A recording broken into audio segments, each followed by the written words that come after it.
अस्सलाम वालेकुम नाज़रीन, आप देख रहे हैं प्रोग्राम इनसाइट। मैं हूं आपका होस्ट सैयद मुजम्मिल। इमरान खान साहब के ऊपर नाअहली की तलवार लटक रही थी और गुज़श्ता चंद हफ़्तों में हमने यही सुना कि डिस्क्वालिफ़िकेशन भी उनकी हो सकती है और काफ़ी ख़दशात रहे। जो अपोजिशन पार्टीज़ थी, इमरान खान साहब की अपोजिशन में जो पार्टीज़ थी, वो यही प्रेडिक्ट कर रही थी कि इमरान खान के लिए इस केस से बचना बहुत मुश्किल हो चुका है, क्योंकि जलसा-ए-आम के अंदर एक एडिशनल सेशन जज को खुलेआम धमकी देना उनके लिए काफ़ी भारी साबित हो सकता है।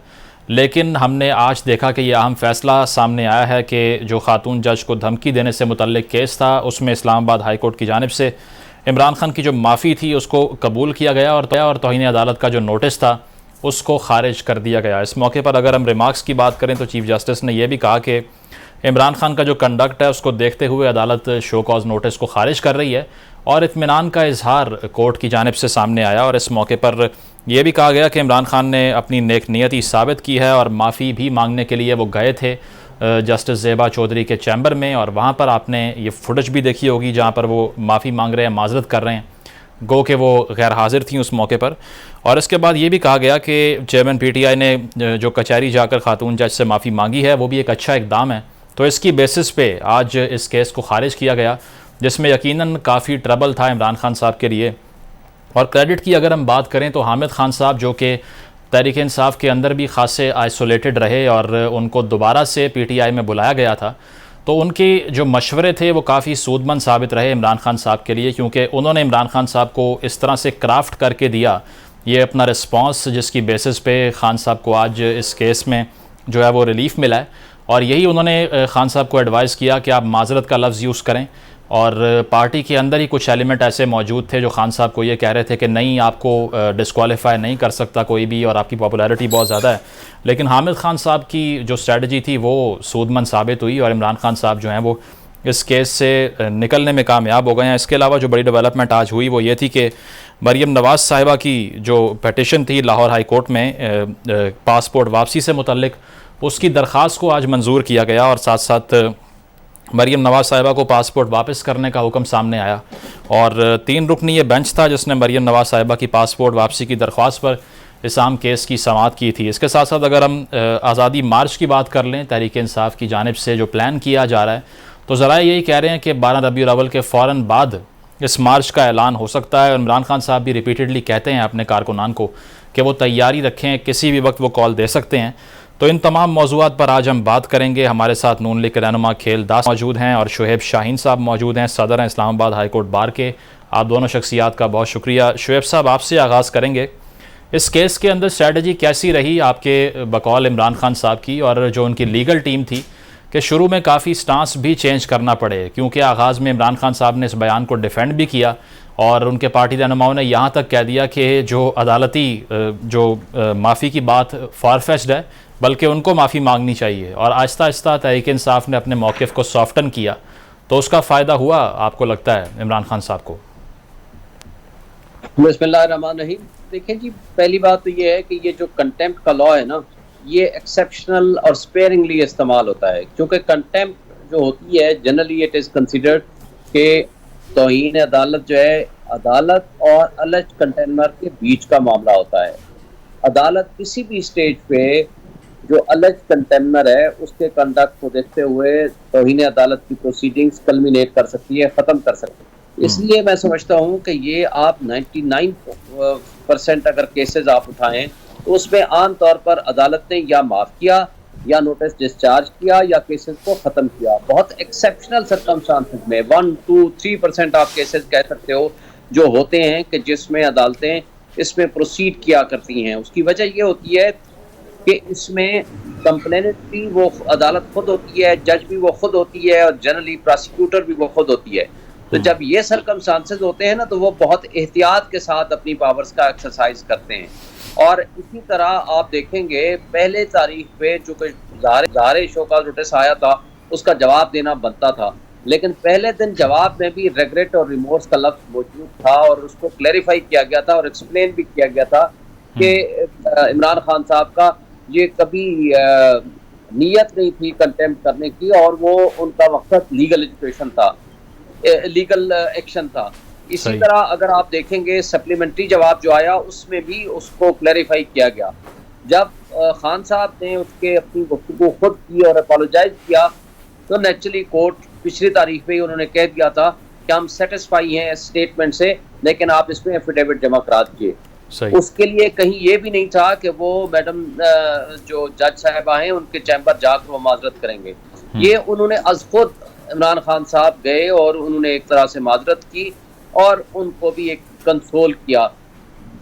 और सही। आज जब पेश हुए तो अदालत के पास वो एफिडेविट की सूरत में आज से 2 दिन पहले जो जमा किया गया था वो भी मौजूद था। तो कोर्ट ने बहरहाल उनको जब देखा तो उन्होंने कहा जी हम इमरान खान साहब के कंडक्ट से मुतमईन हैं जो वो जज साहबा के चैम्बर गए हैं, और इसी तरह हम मुतमईन हैं कि जो उन्होंने एफिडेविट जमा कराया है, तो लिहाजा वो नोटिस को डिस्चार्ज कर दिया। शुएब साहब, मेरा जो ख्याल है कि एडिशनल ये बात अटॉर्नी जनरल साहब ने आज अदालत के अंदर जो आर्ग्यूमेंट्स किए हैं, उन्होंने ये भी कहा कि निहाल हाशमी साहब हैं, तलाल चौधरी साहब और दानियाल अजीज़ साहब के केसेस मौजूद हैं, तो इसका रेफरेंस आपको लगता है कि रेलेवेंट दिया गया उनकी तरफ से, क्योंकि सुप्रीम कोर्ट के फैसलों को इस्लामाबाद हाई कोर्ट से कंपेयर किया जा रहा था? देखिए, मैं समझता हूँ कि वो इस लिहाज से रेलिवेंट नहीं था कि निहाल हाशमी साहब के अगर अंदाज़ गुफ्तगू अगर आप देखें उस ज़माने की, आज भी वीडियो मौजूद है, वो बहुत ज़्यादा थ्रेटनिंग था और उन्होंने कहा कि तुम्हें और तुम्हारे बच्चों को नहीं छोड़ेंगे, और वो जो जी। अल्फाज थे। इसी तरह अगर आप तलाल और दानियाल की अगर आप देखें तो उनकी रिपीटेड ऑफेंसेस थे और उन्होंने नदामत, रिपेंट, माजरत, अपॉलोजी वो भी नहीं की थी। तो लिहाजा उनके रिपीटेड ऑफेंस की बुनियाद पर ये 3 जो फैसले आए हैं, और ये जो तौहीन अदालत का कानून है ये इवॉल्विंग होता है, ये कभी भी स्टेगनेंट नहीं होता। ये नहीं होता कि बस एक फैसला आ गया तो वही उसी के ऊपर लागू कर दिया जाए। मसलन अगर किसी एक बंदे ने कत्ल किया है तो उस कातिल के खिलाफ एविडेंस आ गई है तो उसको हर हाल में सजाए मौत हो गई, तो सब्सिक्वेंटली अगर कत्ल का कोई मुकदमा आया तो सबको सजाए मौत दे दो। हर केस के अपने एविडेंसेस होते हैं, हर केस में उसका अपना कंडक्ट होता है, उसमें उसकी जो सिचुएशन होती है वो मुख्तलिफ होती है। तो लिहाजा अगर आप इनका मुवाजना करें ना राना सनाउल्लाह की स्टेटमेंट से, इनका मुवाजना करें मरियम नवाज की स्टेटमेंट से, जिन्होंने ये कहा था आप जजेस का घेराव करेंगे, मरियम नवाज ने कहा था कि ये मैच फिक्सिंग की तरह ये केस फिक्सिंग हो रहा है और तराजू टेढ़ा हो गया है, साथ उन्होंने बहुत सारी और बातें भी की। तो मैं समझता हूँ कि अगर उनके खिलाफ प्रोसीडिंग नहीं हुई तो ये तो इसमें उन्होंने लीगल एक्शन की बात की थी, और ठीक है अदालत ने एक सो मोटो एक्शन लिया और उसके बाद उसको ड्रॉप कर दिया, इसलिए कि इमरान खान साहब ने तो पिछली दफा भी कहा है कि वो तो हमेशा ये चाहते हैं, रूल ऑफ लॉ पे बिलीव करते हैं, वो तो चाहते हैं कि इंडिपेंडेंट जुडिशरी हो और स्ट्रॉन्ग जुडिशरी हो ताकि करप्ट लोग इसमें से ना निकल सकें। तो मैं समझता हूँ कि इमरान खान का कंडक्ट बहरहाल एक पॉजिटिव रहा थ्रू आउट, और उसके नतीजे में कोर्ट ने बड़ा अच्छा अप्रिशिएट किया उनके इस कंडक्ट को और शोका नोटिस जो है वो ड्रॉप कर दिया। मैं समझता हूँ कि इससे अदलिया की वक़ार में, इज्जत में इजाफा हुआ। इसी तरह इमरान खान का चले जाना कोर्ट में, जज साहिबा की या चीफ जस्टिस की कोर्ट में जाकर माजरत कर लेना, ये भी उनके कद काठ में इजाफा हुआ। ठीक है शुएब साहब, पॉइंट आ गया इस पर आपका, यकीनन इससे एतमाद जो है वो बहाल हुआ होगा। खेलदार साहब, आपसे पूछना चाहें, पीडीएम की हुकूमत हो या नून लीग की जो टॉप टीयर लीडरशिप हो, इल्ज़ाम यही लगता है कि खान साहब इदारों के खिलाफ बयानबाजी करते हैं, लेकिन आज इस केस में भी ये बात सब्सटेंशिएट हुई है कि अदालत मुतमईन है उनसे और उनकी इंटेंट ये नहीं थी। तो क्या आप रिकन्सिडर करेंगे अपने इल्ज़ामात को अब? देखिए, बात यह है कि जो भी अदालत फैसला करती है हमें अपने फैसले का एहतराम करना चाहिए। अदालती फैसले जो भी अदालत बेहतर समझती है वो करती है, मगर फैसलों पे तनकीद ज़रूर होती है। आप देखें, इमरान खान साहब ने तौहीन अदालत की और सरेआम की, पूरी दुनिया ने देखा, इससे कोई ये नहीं है कि उसने नहीं की, और उसने गैर मशरूत माफ़ी भी नहीं मांगी, माफ़ी उसको मिल गई। बहरहाल ये है, अब कल ये सवाल उठेगा कि क्या बाकियों को भी इसी तरह कोई तौहीन अदालत करता है, इस तरह माफ़ी मिलेगी या नहीं मिलेगी, ये तारीख और वक्त फैसला करेगा। बात आपने की कि इदारों की, देखें इमरान खान एक वाहिद का लाडला है और उसको पहले तो वो तनकीद करता कि इस मुल्क में, खुद कहता था 2 कानून नहीं होने चाहिए, 1 कानून होना चाहिए, अमीर और गरीब के लिए होना चाहिए। तो इमरान खान के लिए इतवार को भी अदालतें खुल जाती है।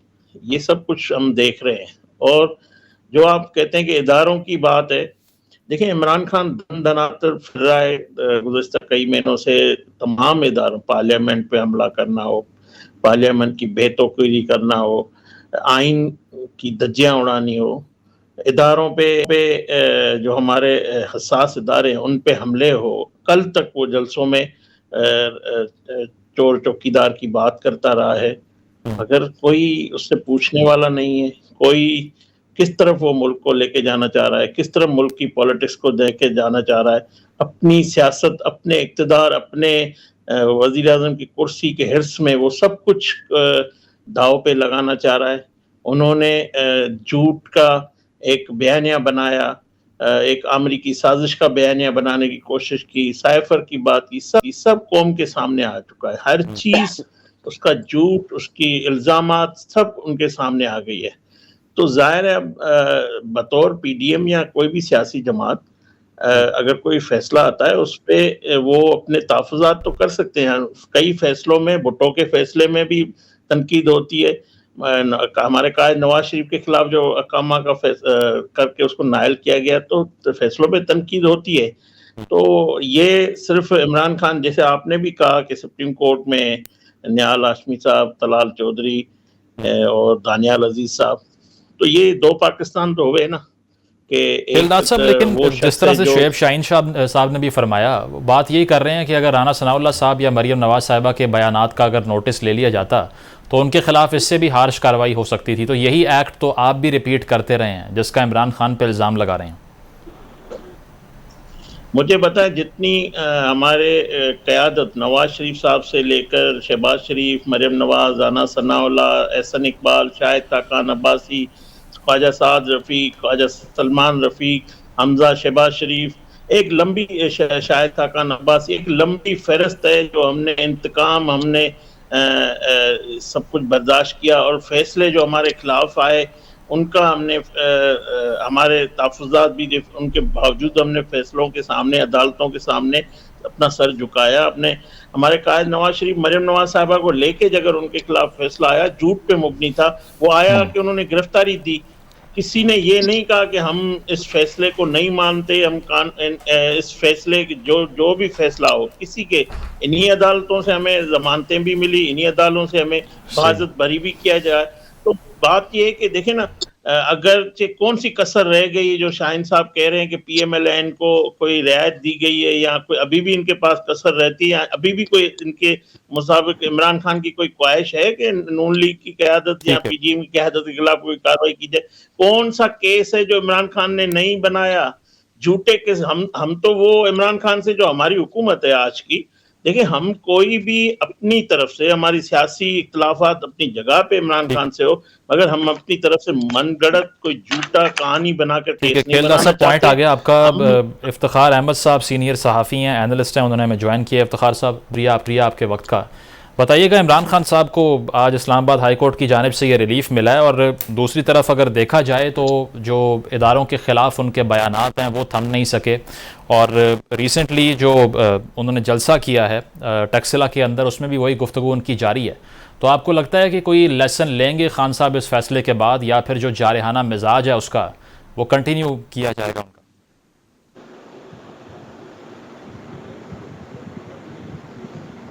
जैसे ही उनको ये रिलीफ मिला, उन्होंने बाहर आके इलेक्शन कमीशन ऑफ पाकिस्तान की ऐसी की तैसी कर दी। वो तो ये करते रहेंगे क्योंकि उनकी सारी स्ट्रेटेजी है ये। इफ्तिखार साहब, इसको अवॉइड फिर कैसे किया जाए? क्योंकि अगर तो तसादुम की सूरत हाल मुल्क में बन रही है तो इसके लिए फिर खान साहब को राम करने के लिए इलेक्शन की बजाय कोई और तरीका नहीं है अभी है पूरे मुल्क के अंदर। तो इसमें इलेक्शन फिर कैसे मान लिए जाएं जो जिसका वो मुतालिबा कर रहे हैं? वो मुतालबा करना उनका हक है, करते रहें।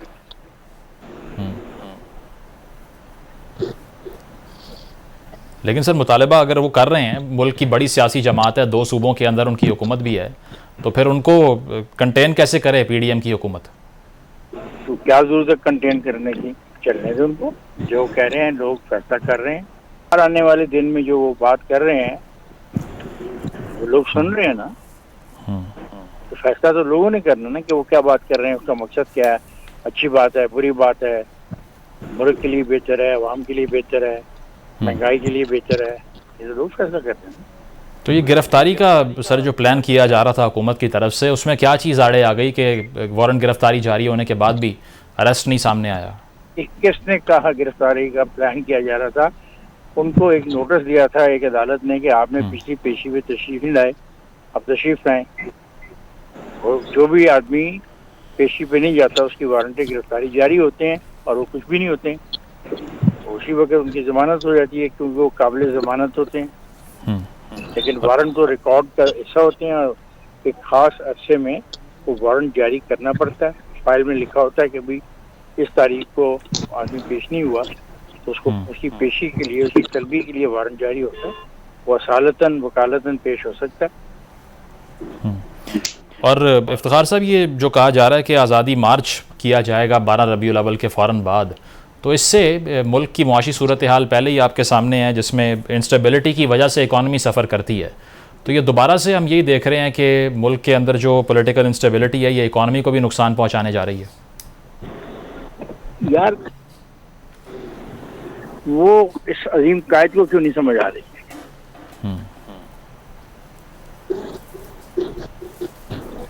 नहीं सर, वो समझना नहीं चाह रहे आपके नज़दीक, या फिर स्ट्रेटजी यही है कि प्रेशर बरकरार रखना है गवर्नमेंट पे?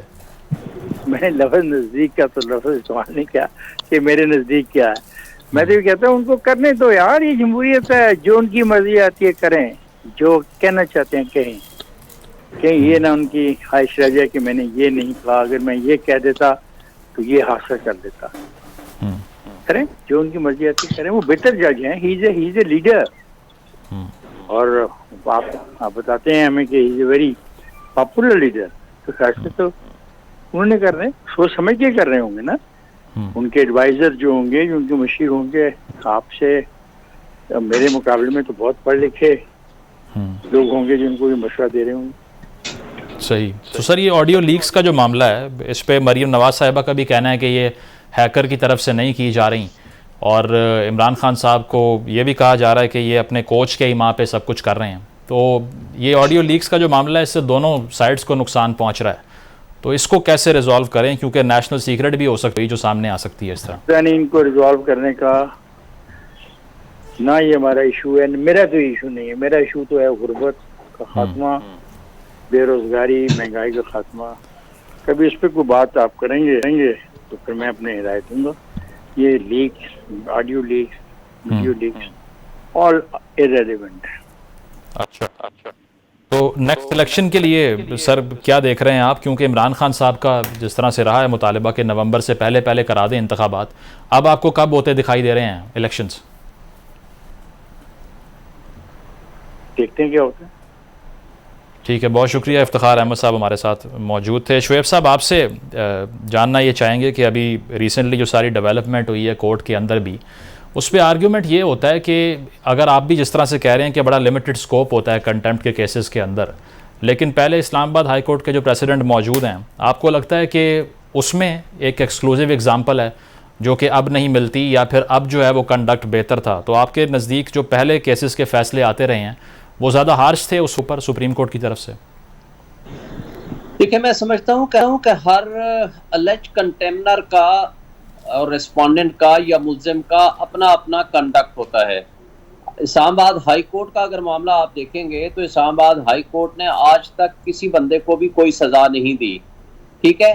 तो और हर एक का उन्होंने कंडक्ट को सामने रख के उन्होंने बिलाखिर या माफी कबूल की है या उसको ड्रॉप किया है प्रोसीडिंग्स को। सुप्रीम कोर्ट में भी अगर आप चले जाएं तो सुप्रीम कोर्ट को आपको याद होगा मिर्जा असलम बेग का केस वो ड्रॉप हुआ, बेनजीर भुट्टो का केस था जिसके अंदर उन्होंने माफी भी नहीं मांगी थी, रिग्रेट भी शो नहीं किया था, उनके बड़े सख्त अल्फाज से वो भी माफ हुए। फिर उसके बाद अगर आप आ जाएं बहुत सारे और, डॉक्टर बाबर रहमान साहब का केस था और वो भी माफ हुआ। फिर आप मतलब आप नाम लें इतने लीडर्स का। और निहाल हाशमी साहब के केस की जब बात होती है ना, निहाल हाशमी साहब का केस का लोगों को पता नहीं है। 2 केस थे, एक केस वो था जिसमें उन्होंने जजेस को गालियां दी थी, वो भी माफ हुआ साकिब निसार साहब ने, हम सारे खुद गए थे उनके लिए। तो इसी तरह बहुत सारे केसेस होते हैं और हर केस का अपना एक नेचर होता है। तो इसलिए ये कहना कि ये फाइनल और हतमी 3 बंदों को अगर सजा हुई है और 100 बंदे को अगर छोड़ दिया गया है तो परसेंटेज होती है 3% की। तो 97% तो लोगों को छोड़ दिया गया ना। तो मेरा नहीं ख्याल कि ये केस इस तरह का था कि जिसमें अदालत ने हर हाल में सजा देनी थी, और हर हाल में कभी सजा होती भी नहीं है। जहां तक मेरे दोस्त मुस्लिम लीग नून वाले फरमा रहे थे कि मरियम नवाज, नवाज शरीफ, शाहिद खान अब्बासी, इनके खिलाफ इमरान खान ने मुकदमे बनाए, सिंगल मुकदमा इमरान खान के इवन टेन्योर में भी नहीं बना। अगर नैब ने बनाए भी तो इमरान खान ने नहीं बनाए। ये किसने बनाए? ये आपको याद होगा पनामा केस के बाद इमीडिएटली JIT बनी थी, नवाज शरीफ, मरियम नवाज के खिलाफ वो मुकदमे बने थे। शाहिद खान अब्बासी वगैरह के खिलाफ भी सब्सिक्वेंटली बने, या उससे पहले उनके खिलाफ इंक्वायरी या इन्वेस्टिगेशन की स्टेज पहुंची हुई थी।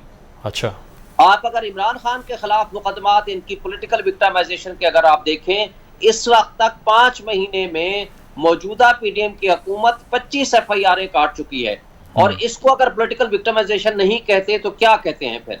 और दूसरी बात अगर आप देखें तो आपने जैसे बताया, और उसको वो मेरे दोस्त ने उस तरह जवाब नहीं दिया, तो जो अगर तौहीन अदालत के अल्फाज ये नहीं अगर तौहीन में आते हैं, तो अगर ये PDM के दोस्तों के पिछले 2-3 महीने के, पुराने ना जाएं, ये पिछले 2-3 महीनों के, ये जो पंजाब गवर्नमेंट के ऊपर डिप्टी स्पीकर की रूलिंग के ऊपर इन्होंने चीफ जस्टिस ऑफ पाकिस्तान और बाकी जजेस के नाम लेके इन्होंने जो तौहीन की है, अगर इनके आप अल्फाज और शुएब साहब उस पर तो डिबेट करेंगे, लेकिन गैर मशरूत माफ़ी की अगर हम बात करें तो इसको आपको क्या लगता है, क्या स्ट्रेटजी थी कि इसको क्यों अवॉइड किया गया? अगर ऐसा कर लिया जाता तो क्या ये पहले ही कंक्लूड हो जाता केस, या फिर आपको लगता है कि ये जान के अवॉइड किया इस केस को? क्योंकि लफ्ज़ जो सामने आया वो माजरत का सामने आया था, माफ़ी का नहीं। देखें, पहली बात तो ये है कि जब शो कॉज नोटिस डायरेक्ट आता है तो उसका जवाब देना बनता है, वो जवाब दिया गया।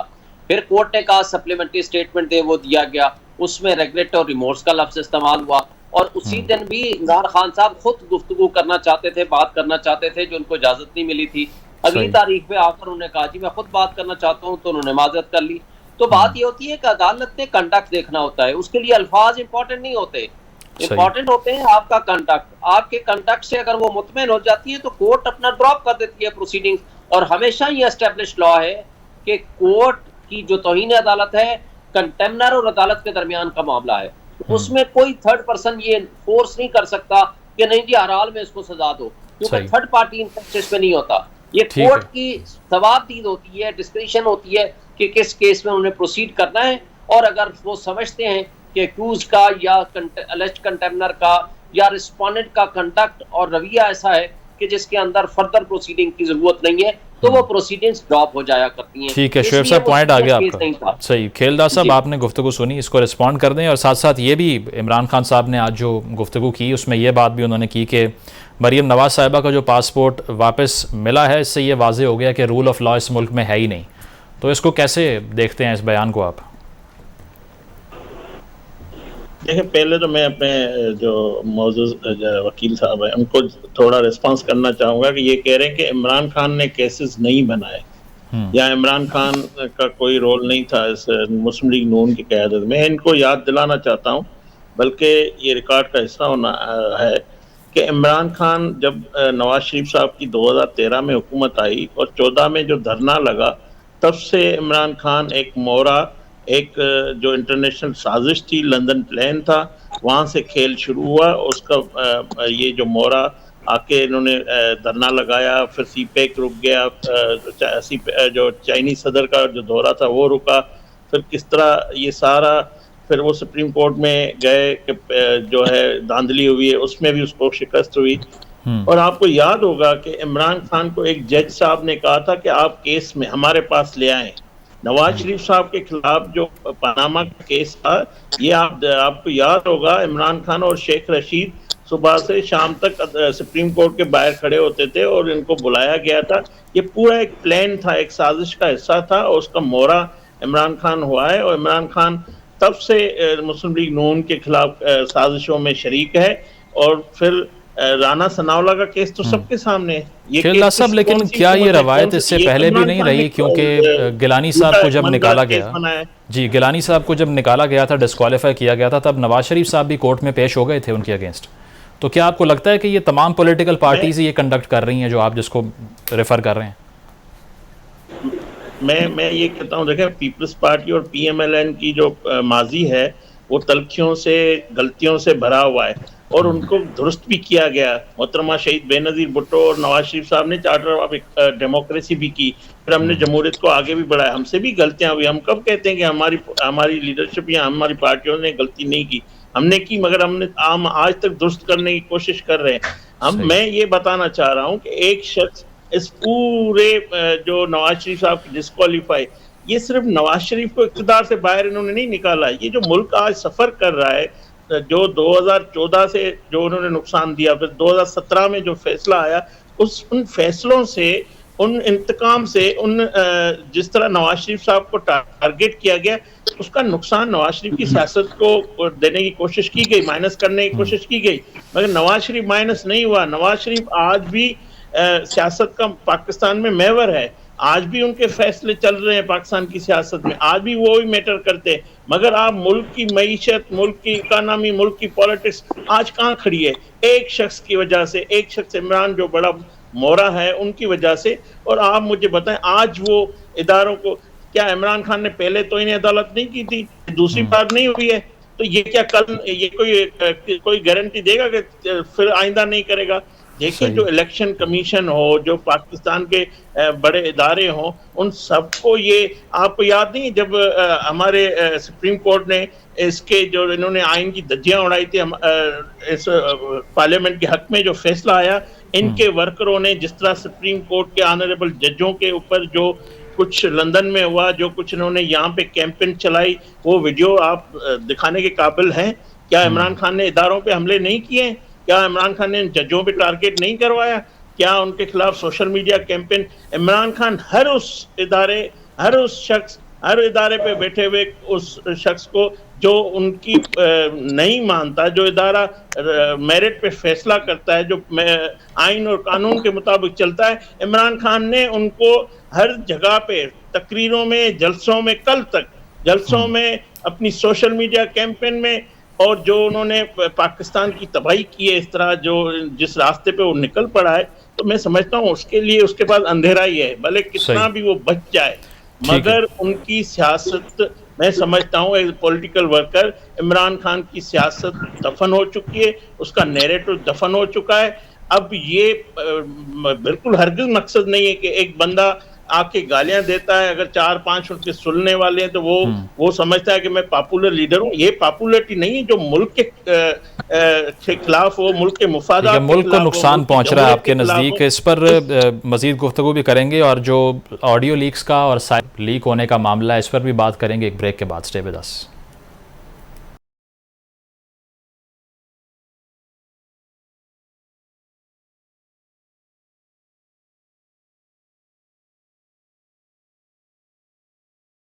वेलकम बैक नाजरीन। एक जानिब इमरान खान साहब के जलसे जो हैं वो जारी हैं। अभी रिसेंटली टैक्सिला में उन्होंने जलसा किया और बड़ी जारहाना गुफ्तगू की वहाँ पर, और इदारों के हवाले से भी बात की, और साथ साथ एक इंटरव्यू जो खान साहब ने एक दिन पहले दिया है मारिया मेमन साहिबा को, उसमें उनका कहना यह था कि जो OIC की मीटिंग थी उससे पहले हम साइफ़र को आउट नहीं करना चाह रहे थे, इसीलिए उस पर कमेंट नहीं किया, और ये जो ऑडियो सामने आई है ये उस वक्त की ऑडियो है। और साथ ये भी कहा कि जो मेरी कॉपी थी साइफ़र की वो गुम हो चुकी है, जिस पे बड़ा ताजुब का इजहार भी किया गया है पाकिस्तान के अंदर मुख्तलिफ जो एनालिस्ट हैं उनकी जानिब से, कि अगर इस लेवल का सीक्रेट डॉक्यूमेंट वो था तो कैसे खान साहब ने उसको डिस्प्लेस कर दिया। बहरहाल इस पर बात करते हैं। शुएब साहब, आपने जो इमरान खान साहब की गुफ्तगू है वो सुनी होगी, तो कहना उनका यही था साइफ़र से मुतल्लिक भी कि ये जो ऑडियो सामने आ रही हैं ये उनको नहीं पता कौन कर रहा है, जो भी कर रहा है आपको लगता है कि जो ऑडियो के कंटेंट्स हैं जिसमें कहा यह जा रहा है कि खेला जाएगा इसके ऊपर, और साथ साथ जो दीगर गुफ्तगू की जा रही हैं उसमें आपको लगता है इमरान खान साहब के ख़िलाफ़ कोई लीगल एक्शन भी हो सकता है, क्योंकि एक डिप्लोमेटिक गुफ्तगू को पब्लिक किया जा रहा है, फिर टेम्पर करने की बात भी उसमें हो रही है, या फिर ये कोर्ट ऑफ लॉ में चैलेंज नहीं हो सकता? ठीक है, पहली बात तो मैं एक दो बातें करके ना, किलदार साहब ने जो बताया है ना कि मिसाक जमहूरियत के हवाले से, मिसाक जमहूरियत के बाद पीपल्स पार्टी को NRO मिला, आपको याद होगा परवेज मुशर्रफ साहब की तरफ से। बल्कि दूसरी बात, मेमो गेट का जो केस था वो नवाज शरीफ साहब उसके बाद लेकर गए थे। फिर तीसरी बात यह है कि जब यूसुफजई गिलानी साहब के खिलाफ मुकदमा चल रहा था या उनकी सजा थी, तो उनका जब प्राइम मिनिस्टरशिप थी तो उनके खिलाफ कंटेम्प्ट ऑफ कोर्ट चल रही थी। तो नवाज शरीफ साहब भी कहते थे कि जानवरों का वो नहीं है, पीरियड नहीं है कि आप एक मुलजिम को जो है वो जब तक बरी ना हो जाए और जब तक उनका केस चल रहा है उनको वापस हो जाना चाहिए। ये सारी बातें इन्होंने खुद की थी, लेकिन हम उस पर नहीं जाना चाहते। हम ये जाना चाहते हैं कि क्वेश्चन ये है कि आप पॉलिटिकल विक्टिमाइजेशन अलग चीज़ है और आपका जो कंडक्ट बतौर एक पॉलिटिकल लीडर के होता है वो एक अलग चीज़ है। आपके सामने सारा रिकॉर्ड है, लेकिन अब आप जो बातें की हैं आपने, देखें जब साइफर का मामला आता है तो सबसे पहले उसकी कॉम्पिटेंट अथॉरिटी प्राइम मिनिस्टर होता है। उसने सलामती कमेटी में ये मैटर रखा और सलामती कमेटी ने ये फैसला किया कि इसमें इंटरवेंशन हुई है और हम उसको डिमार्श करेंगे उस रेलिवेंट जो थे डोनाल्ड ट्रू को, और या उनके जो भी एम्बेसडर थे या जो सेकंड सेक्रेटरी थे उनको करेंगे। तो वो फैसला एक हो गया। उसके बाद जब दूसरा सलामती कमेटी की मीटिंग हुई उसमें असद मजीद को तलब किया गया, समन किया गया और वो पेश भी हो और उसने उन कंटेंट से इत्तेफाक किया कि नहीं जो कुछ कहा गया है वो दुरुस्त है, और उस पर भी उन्होंने ये जो अल्फाज थे वो उनको एक्सेप्ट किया था। आप अगर इन दोनों प्राइम मिनिस्टरशिप के ज़माने में अगर आप देखें, इमरान खान साहब के खिलाफ ये जो नो कॉन्फिडेंस मोशन आई उसके बावजूद उस ज़माने में OIC के वज़रा खारजा की मीटिंग थी, उनकी मीटिंग तक एक लफ्ज़ नहीं बोला गया ऑफिशियली। तो सबसे पहली बात तो यह है कि ये अच्छा फैसला था मुल्क के मफाद की खातिर कि आप कोई ऐसी बात न करें कि जिसके ज़रिए आपके मुल्क के मफाद को नुकसान पहुँचे। और दूसरी बात, जो ऑफिशियल सीक्रेट एक्ट की वायलेशन है, जो इन ऑडियो को लीक कर रहे हैं, जो ऑफिशियल सीक्रेट एक्ट की खिलाफ वर्जी कर रहे हैं। लेकिन शुएब साहब, मीटिंग के मिनट्स तब्दील करने की गुफ्तगू की जा रही है ना, उसमें वो मीटिंग के मिनट्स कैसे चेंज कर सकता है सिटिंग प्राइम मिनिस्टर? देखें, मेरा नहीं ख्याल कि ऐसी कोई बात है उसमें, वो तो ज़ाहिर इमरान खान साहब खुद ही बता सकते हैं। जो गुफ्तगू बीच में होती है, हम रोज़, मैं प्रेसिडेंट इस्लामाबाद हाईकोर्ट बार का, हम मिनट्स बनाते हैं, हम मिनट्स लिखते हैं, उसमें तब्दीली करते हैं, जो चीज़ गलत होती है उसको ठीक करते हैं। ये कोई ऐसी बात नहीं होती। ये फैक्चुअल कंट्रोवर्सी अगर कोई होती है ना तो वो कैबिनेट वाले, प्राइम मिनिस्टर, सलामती कमेटी की मीटिंग्स, वो सारी चीज़ें उनकी बातें हैं। उसमें कोई ऐसी बात नहीं होती कि आप एक एक चीज़, मैं अपने घर में बैठा हूँ या अपने दफ्तर में बैठा हूँ, मैं कोई बात कर रहा हूँ, उसको इन आइसोलेशन एक लफ्ज़ लेके आप नहीं उसकी बुनियाद पर कोई फाइंडिंग्स दे सकते। ये टोटल इलीगल काम किया है ये जो कैबिनेट ने, और कैबिनेट ने तो खुद ऑफिशियल सीक्रेट एक्ट की वायलेशन की है। एक तो कैबिनेट के मिनट्स जो है ऊपर सीक्रेट लिखा हुआ है, पूरे सोशल मीडिया में सर्कुलेट हो रहे हैं। और कल मैं अरशद शरीफ की वो व्लॉग देख रहा था, उसमें उसने पूरा वो उसके मिनट्स भी लिखे हुए हैं और उसके आगे जो साइफर है उसको अनेक्सर के तौर पर डाला हुआ है। इन्होंने खुद उन मिनट्स को और उस साइफर को सर्कुलेट कर रहे हैं। इससे बड़ा ऑफिशियल सीक्रेट एक्ट की क्या वायलेशन होगी? ये पॉलिटिकल विक्टिमाइजेशन पे मबनी है। कार्रवाई इस पे हो सकती है? अब आप कार्रवाई अगर इनिशिएट होती है तो उसकी फिर क्या बेसिस होंगी अगर आप समझते हैं कि कुछ वायलेट देखें, कोई अनकॉन्स्टिट्यूशनल एक्ट नहीं हुआ, कोई इलीगल एक्ट नहीं हुआ, किसी किस्म की वायलेशन ऑफ लॉ नहीं है। ये सिवाय सिर्फ तवज्जो हटाने के और तंग करने के मौजूदा जो PDM की गवर्नमेंट है और कुछ भी नहीं कर रही। मैं समझता हूं कि आ गया, आपका टाइम शॉर्ट है। खेलदास साहब, आप इसको रिस्पॉन्ड कर दीजिए कि शुएब साहब भी कह रहे हैं साइफर जो जिस पे गुफ्तगू भी हुई इमरान खान साहब की तरफ से, उसमें कोई लॉ की वायलेशन नहीं हुई।